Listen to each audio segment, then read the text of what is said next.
Presenter Ricky Como menjelaskan soal awal mula penggalangan dana untuk Indra Bekti. Selebriti sekaligus adik ipar Indra Bekti ini memberikan klarifikasi setelah penggalangan dana Indra Bekti tuai pro dan kontra. Bahkan tidak sedikit warganet yang menghujat istri Indra Bekti, Aldila Jelita, setelah membuka penggalangan dana. Lantaran wanita yang akrab disapa Dila merasa keberatan dengan biaya rumah sakit Indra Bekti ke depannya. Untuk memberikan klarifikasi pada warganet, Ricky Como mengungkapkan soal awal mula usulan penggalangan dana. Informasi itu disampaikan melalui video di akun TikTok pribadi Ricky Como pada Senin 2 Januari 2023. Disampaikan Como, penggalangan dana diusulkan oleh para rekan artis sejak hari pertama Indra Bekti masuk rumah sakit. Awalnya pihak keluarga sempat menolak adanya penggalangan dana tersebut. Namun tak disangka biaya rumah sakit sang presenter itu ternyata cukup besar. Untuk diketahui, Indra Bekti hingga hari ini masih dirawat di ICU Rumah Sakit Abdi Waluyo, Jakarta Pusat sejak Rabu 28 Desember 2022. Kondisi Indra Bekti berangsur-angsur membaik dan sudah merespon dengan gerakan dan berbicara.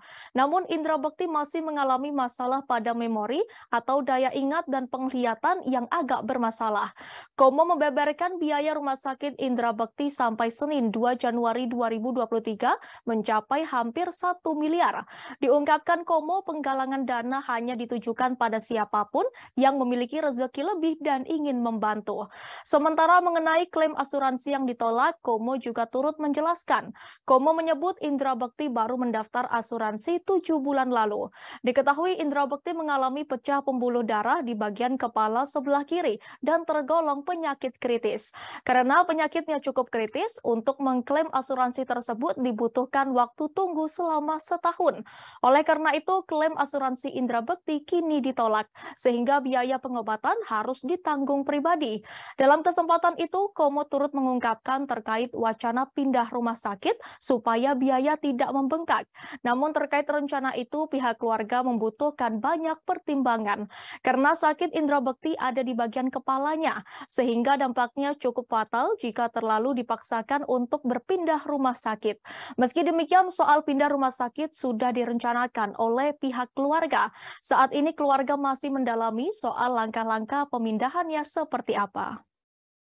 Nah, di sini gua mencoba untuk memberikan informasi ke teman-teman tentang penggalangan Kak Bekti. Jadi banyak banget di luar sana itu orang berspekulasi, orang menuduh, orang menjudge gitu tentang segala sesuatu yang mereka nggak tahu. Gitu. Jadi penggalangan dana itu di hari pertama diusulkan oleh teman-teman artis. Teman-teman artis mau untuk melakukan penggalangan dana untuk Kak Bekti di hari pertama dia masuk rumah sakit. Nah, tapi dari keluarga tadinya bilang jangan deh gitu. Nah, tapi udah 2 harinya Kak Bekti di rumah sakit, ternyata biayanya besar gitu. Dan per hari ini itu udah hampir 1 M biayanya. Nah, jadinya makanya penggalangan dana itu tadinya adalah untuk memberitahukan ke teman-teman, orang yang punya hati baik, orang yang mempunyai rezeki lebih, yang mau untuk melakukan penggalangan dana, monggo silahkan gitu. Karena ya karena memang biayanya besar gitu.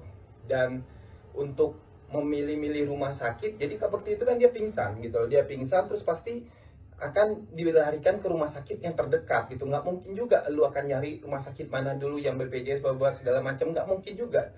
Pasti lu akan melarikan itu ke rumah sakit yang terdekat gitu loh. Pasti, itu udah pasti gitu. Dan Kak Bekti itu pun juga masih ada sampai sekarang, sampai malam hari ini tuh masih ada di ruangan ICU, masih ada di ruangan ICU. Jadi dia dia nggak ada di ruangan rawat inap yang ada VIP, yang kelas 1, kelas 2, enggak gitu. Dia masih ada di ruangan ICU. Jadi belum pindah ke ruangan inap gitu. Jadinya emang nggak akan bisa untuk downgrade kamar juga gitu. Dan untuk asuransinya sendiri gitu. Jadi Kak Bekti itu baru join asuransi sekitar 6 atau 7 bulan kalau nggak salah gue gitu loh. Dan penyakitnya ini adalah sakit yang kritis. Sakit yang kritis gitu loh. Dan sakit kritis itu ada masa tunggunya 1 tahun baru akan di cover oleh asuransi gitu. Dan dia baru gabung beberapa bulan sama asuransi gitu loh. Dan apalagi yang mau gue jelasin, dan asuransi tentang kamar dan untuk pindah rumah sakit gitu.